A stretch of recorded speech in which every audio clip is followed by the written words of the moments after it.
Why can't more comic book movies be like 2005's Sin City? Now we all know that The Dark Knight was a critical success and most people either take or leave the Spider-Man movies. But how many times have you felt like you're actually watching a comic book or graphic novel? Ladies and gentlemen, comic book geeks around the world, I give you Frank Miller and Robert Rodriguez's Sin City. The film is inspired by four of Frank Miller's Sin City graphic novels.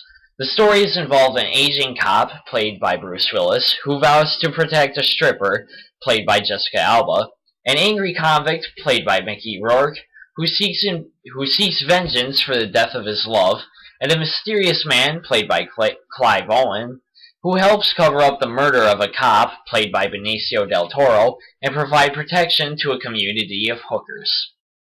Being a fan of the graphic novels, co-director Robert Rodriguez didn't want this film to be an adaptation. He wanted it to be more of a translation, if you will, to the big screen. With the aid of co-director and creator Frank Miller, every panel, scrap of dialogue, and narration is recreated for the film. The writing of the film is pitch perfect, since it obviously works from pitch perfect source material, though I admittedly have not yet read the graphic novels.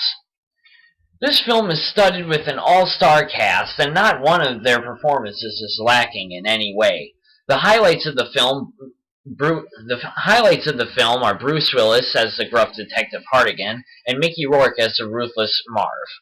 Other big names in the film are Michael Madsen, Brittany Murphy, Rutger Hauer, Carla Gugino, Michael Clark Duncan, and Elijah Wood.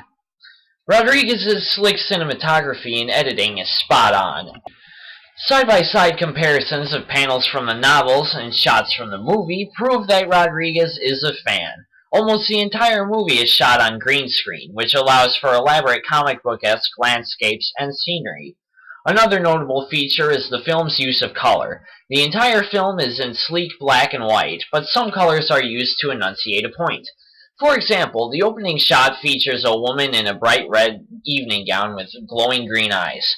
Also distinguishing enough is that most of the time any bloodshed is white, because that's the way it was drawn in the novels. The blood is only red when it is used to announce pain in the characters. The film is chock full of amazing action sequences. Far-fetched granted, but remember, you're essentially watching a comic book. And come on, how can you not have fun watching these action sequences? Samurai swords slicing off hands, bullets sending bad guys flying, I'm in. Another great bonus this film has is one scene directed by the Quentin Tarantino. I won't spoil it, but like you'd figure, Tarantino did well to steal the show, if not for a while. To conclude, Sin City is a must-see for any comic book lover or action aficionado. It's got hot babes, bad guys and big coats, big guns, and fast cars. It's violent, sleek, and heart-pounding non-stop goodness.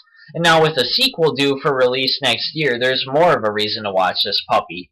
And if that's not enough for you, surely Rodriguez's clever editing and filming techniques will capture your attention.